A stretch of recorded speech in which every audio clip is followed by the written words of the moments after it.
I was born, we lived in Shepparton for 2, 3 years. My dad and uncle both played NBL 1 over here. Probably when I broke the scoring record at home, that was kind of a surreal moment for me. I was able to do it with like a couple minutes left in the game. You have teammates that respect you and want to play with you. That's something that's highly valued. It's an insane atmosphere and it's awesome to play with. And the home court advantage, especially here, is definitely real.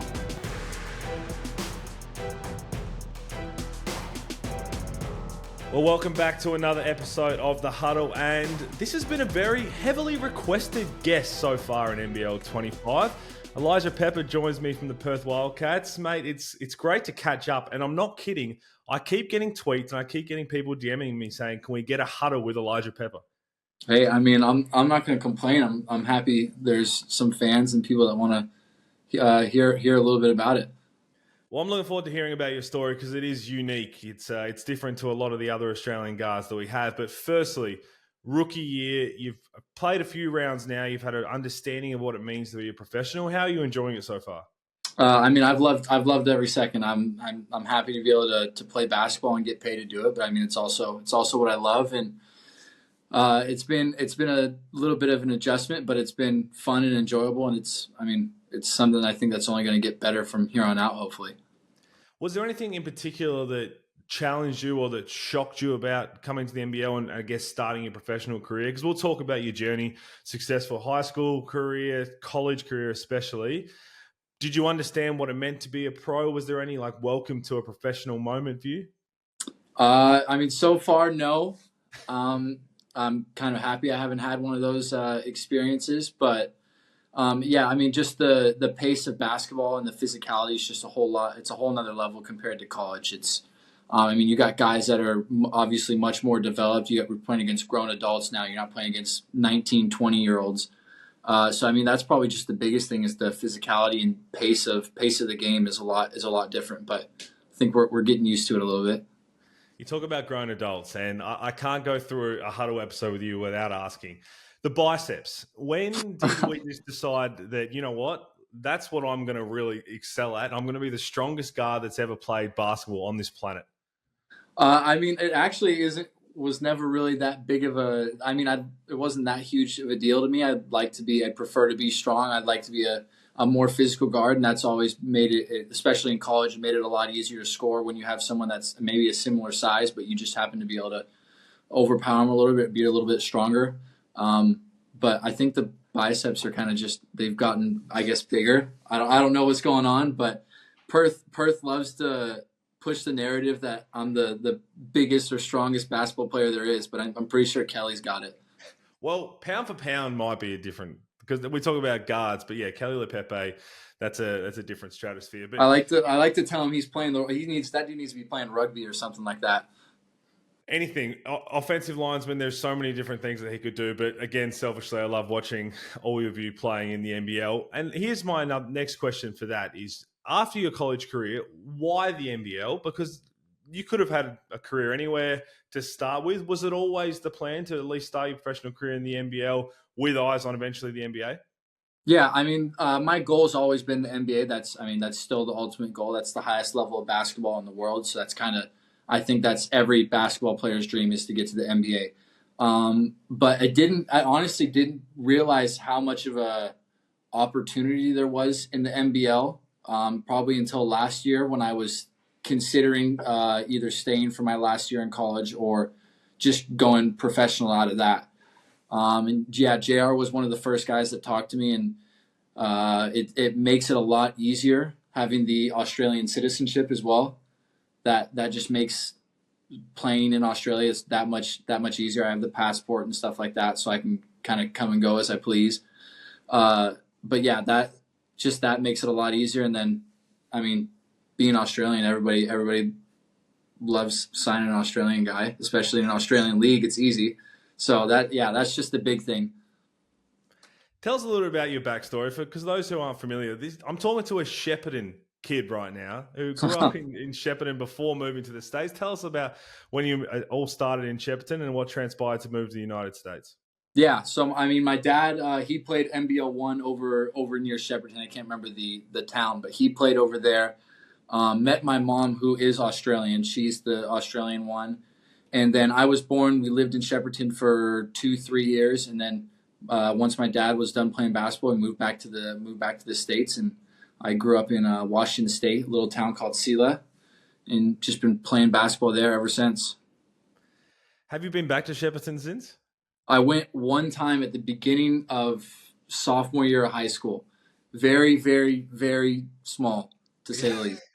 It'd be a lot different to the United States, but now that you've had a little bit of time, I guess, back in Australia and the United States, what similarities are there for you living wise, or is it all just completely different? It's honestly that's the one nice thing I think about playing in Australia compared to when you live in the States is that it's pretty much all the same. I mean, the slang is a little bit different, the lifestyle, the driving on the other side of the road, and all that stuff. But other than that, like it's an English speaking country, which makes life a whole lot easier, and it's really not that much different compared to the States. When you got to the States, so you talk about 2, 3 years old heading back. Do you remember first understanding that you were born in Australia, you were born in a different side of the world? Because again, I can only assume that going through school and everybody learns about the world and you see Australia on the map and Americans are like, that's got to be so far away. And there you are being like, I'm pretty sure I was born there. Yeah, I mean that was kind of my when you introduce yourself as a kid, that was my little fun fact was I was born in Australia and everybody would be like, "Oh, oh my goodness, like that's so cool." And yeah, that was kind of my thing. Probably I don't know, first, second grade was when I really like realized how far it actually was, and I'm like, that's all the way on the other side of the world. And as a kid, you everybody loves it. So that was my little fun fact I always shared. So you're obviously playing basketball now as a professional career. Was there any other sports that you picked up? I'm sure being in the States, there was a lot of other opportunities. I mean, yeah, I played every sport as a kid: soccer, baseball, football. I played them all, but they were all. I mean, everything was just too. It was too boring to me, honestly. Basketball was the one sport I played year round, no matter what sport I was. Also, if I was playing baseball, I was still playing basketball every weekend, doing all that stuff. So, but basketball is just the one thing that I love to do, and I enjoyed it, and that's what stuck with me. Did you get to see any? Is there any vision of the old man running around that you first saw and was like, okay, here we go. This is something that runs in the family. Yeah, I mean, my dad and uncle both played NBL one over here, and I think my uncle played in Tassie, and then my dad played obviously near Shepparton, and then even my third uncle also played Division II college basketball, and he was really good as well. So that was as a kid growing up, I used to shoot with my dad, and I'd be amazed because he would just never miss. That was his thing was he was a shooter as well. So I kind of just knew it would run in the family, and he'd always beat me in one on one until eventually I was old enough to beat him, and then he just stopped playing me. What was it like growing up in the States? And again, wouldn't be able to compare it to Australia, but being here now, you'd see a lot of things, especially the high school one lifestyle, but the high school sport as well. Because I try and tell people when I went to college as well that yeah, I had 50 people watching my high school basketball games, and it's very different in the States. Yeah, no, I mean it kind of started when we do some promotions for the elementary school and the younger kids, and I mean all those kids are not to say like more behaved than the states, but they have a little more. There's a little more. I can't think of the like order. I guess you could say. You got kids wearing. I mean, they're wearing the suits. The teacher will tell them to say hi, and they all say hi at the same time, like stuff like that. And then when you get to high school, yeah, I mean, our high school games were sold out every game. I think we could fit 1,500 to 2,000 in our high school gym, and yeah, that's what I was talking to one of our physios at for Perth, and he was talking about how it's just so much different. Like you don't really have high school games; you just kind of have a little round robin tournament, and if you win that, you keep playing. If not, you're basically kind of done. So it was. He said that was probably the bigger difference. Is our high school we have 22 something games, and you're getting 1,000 people at each game if your high school is good at what they do. Whereas here you don't really have that kind of exposure and I guess popularity, so to speak. The decision then to go to UC Davis, how did that come about? And was it before or after you went to college where the NBA dream became you know what, this is not just something that I'm going to write on the whiteboard, but this is something that I realize I can actually achieve? Yeah, I mean, it all kind of started once I started getting recruited sophomore year, 10th grade, and got a couple offers, and then kind of my junior year, that last year of recruiting, I got 5, 6, 7 more offers from some schools. So took a visit to, where did I go? I think Davis was actually my first visit, and the coaches, I loved the coaches, I loved the campus, the academics there. It's a top 10 public school in the States, which is really good. So if you got a degree from Davis, that looks good on jobs, and you got to think ahead of basketball as well. So that was another thing that was on my mind. But for me, it meant a lot that every AAU game, I played 16 AAU games, I think, in 4 different cities, and they didn't miss a single game. So they were there for me every step of the way, and they showed how much I meant to them and that they wanted me to come there. So that was just a big thing for me. It was the relationship I had with them. So I ultimately ended up committing there. When you arrived on campus and began your freshman year, was there anything that I guess took you by surprise? Because it would be a little different to an Australian who goes over there and basically everything is brand new in terms of the culture, in terms of the lifestyle, juggling academics, all of that. Do you feel like there was something that you look back on wishing you were more prepared, or was it all the fact that you were States in the high school that you could just go seamlessly into it? Yeah, I mean, it was pretty seamless in terms of culture and stuff like that.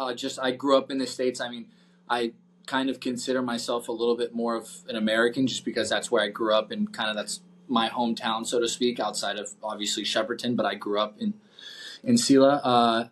But I guess the big thing was kind of time management that freshman year. It's a lot harder to juggle your academics and your sport, whatever sport that may be. But you have a 2.5 hour practice and then a 1 hour weight session. Plus you got to do recovery, and then you're taking at least 3 classes. Some guys were taking 4, and that's something that's really hard to juggle. It wasn't necessarily the work itself that was hard, but you just get a large amount of work, and then you got to study, you got to just prepare. So that first quarter was kind of took a little bit of getting used to. I was kind of falling behind, struggling a little bit. And so, yeah, met with coaches and met with our tutors and kind of figured all that out. And after that, it's pretty seamless. That's kind of the one thing I think everybody says in college, especially if you're at a higher academic school, is that it's hard to balance both athletics and education.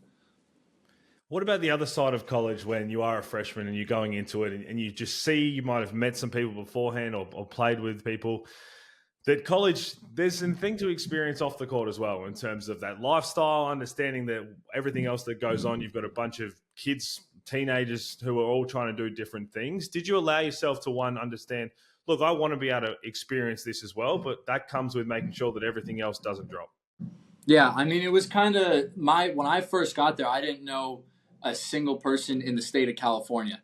I didn't know any basketball. I didn't know any basketball guys in our conference at the time. Like I literally moved 600 miles down there.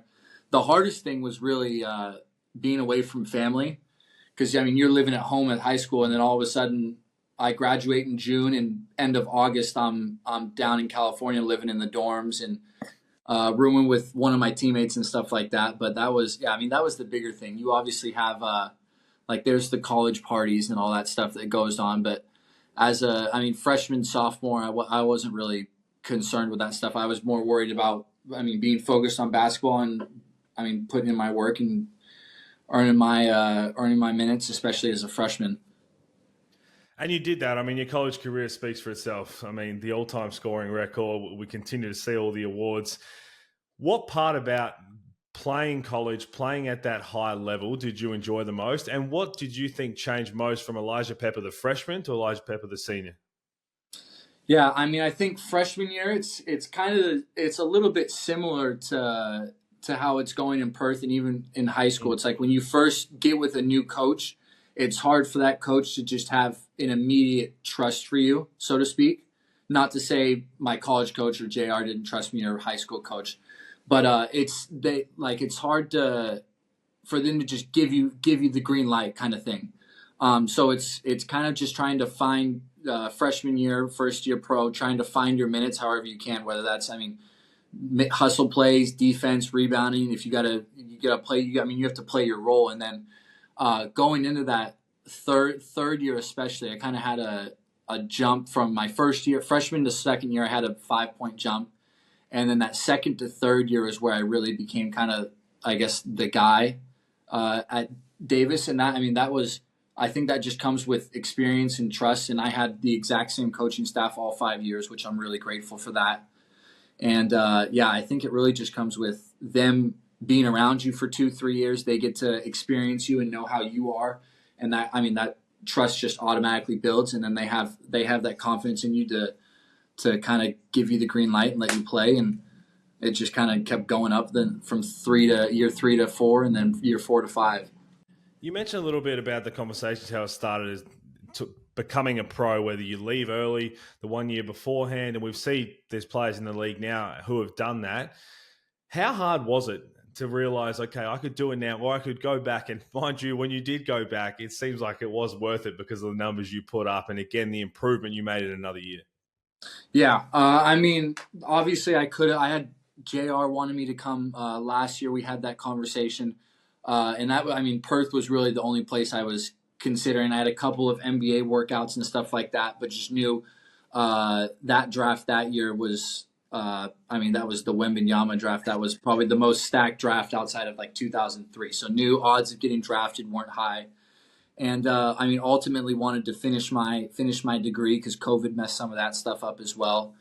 Decided to stay. And then I think ultimately I thought it helped me a lot to become a better basketball player. The numbers were slightly down, I think, from year 4 to 5, but that it really helped with efficiency and becoming just more mature and a better teammate, being a better leader, stuff like that. So I thought it helped a lot. And our team that last year we were pretty good, almost made the tournament. What is the one thing you look back on if you had to pick a certain memory, let's say on the court, that will stick out for the rest of your life? Are we saying college? Yeah. If it's college, probably when I broke the scoring record at home. That was kind of a surreal moment for me. I was able to do it with a couple minutes left in the game, and I was able to have the whole guys, after we called timeout, everybody just comes out, runs and starts celebrating me, high-fiving me, congratulating me. And so that was probably a really big, important moment for me, just because I was able to have my whole team, coaches, the home crowd, stuff like that. That was probably the biggest moment. The flip side of that is, so you've been to college for all these years, you've gone through the ups and downs, you've experienced life, you've experienced basketball, academics. What's one challenge that you're proud that you've overcome in that time?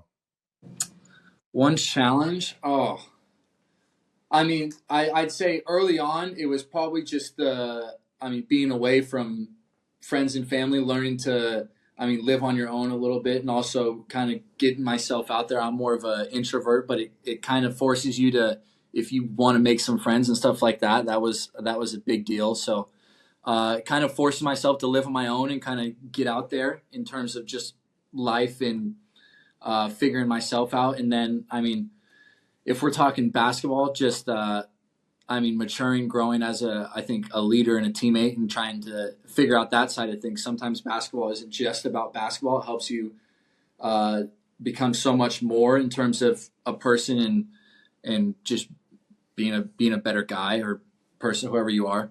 I thought that's kind of a big deal, and that has a big impact even on the court. If you have teammates that respect you and want to play with you, that's something that's highly valued. I was thought when I talked about the challenge there that you're going to bring up, because when I do deep dives on all the new players in the league, you went through a patch where just the hair on the chin was all Elijah Pepper wanted to rock while he was getting buckets. That wasn't a challenge you wanted to overcome? I was just trying something out a little bit. I don't know. I just got bored of shaving my face, so I was like, screw it. We're just gonna leave the goatee for a little bit. And I guess it kind of worked out, but then I found out that my hairs here turn a little bit ginger, so I kind of had to stop growing it out. I wasn't a fan of that.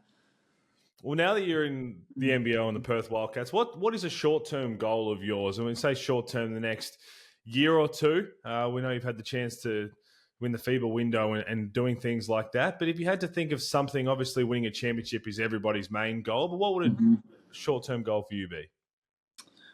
Short-term goal, I it's kind of hard to say. Obviously, I would have loved to play with Australia in the FIBA window, but there's a few circumstantial things that just were kind of in the way.